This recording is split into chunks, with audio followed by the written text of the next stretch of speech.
बिस्मिल्लाहिर्रहमानिर्रहीम। लब्बैक लब्बैक लब्बैक या रसूल अल्लाह। ताजदार खत्म नबूवत जिंदाबाद जिंदाबाद जिंदाबाद।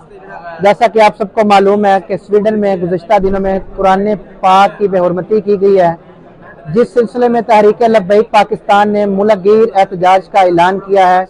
इंशाअल्लाह 27 जनवरी बरोज़ जुमातुल मुबारक बाद अज़ नमाज जुमा पूरे मुल्क में इंशाअल्लाह तहरीक लब्बैक पाकिस्तान की तरफ से पुरअमन मुजाहरे किए जाएंगे, पुरअमन रैलियां निकाली जाएंगे।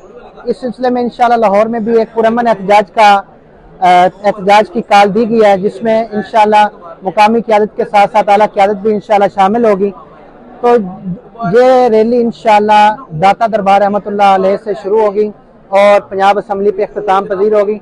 इस सिलसिले में तमाम वकला भाइयों को खसूसी तौर पर शिरकत की दावत दी जाती है कि तमाम वकला इस पुरअमन रैली में शिरकत फरमाएं और उम्मत मुसलमान के साथ कंधे के साथ कंधा मिलाकर खड़े हों, ताकि ये स्वीडन को एक पैगाम जाए कि उम्मत मुसलमान बेदार हो चुकी है।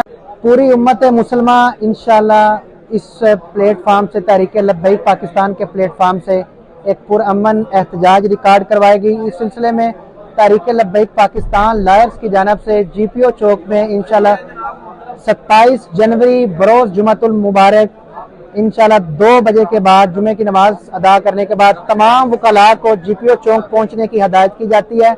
तमाम वकला GPO चौक पहुंचे, वहां से इंशाअल्लाह मरकजी काफिले में हम शिरकत फरमाएंगे।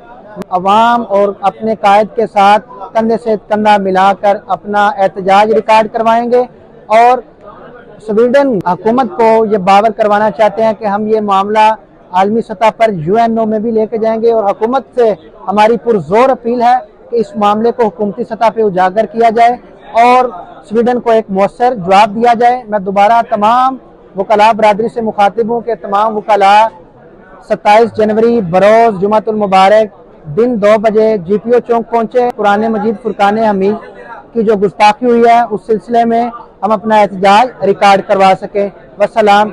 लब्बैक लब्बैक लब्बैक या रसूल अल्लाह। ताजदार खत्म नबूवत जिंदाबाद जिंदाबाद जिंदाबाद। कौन चलाएंगे?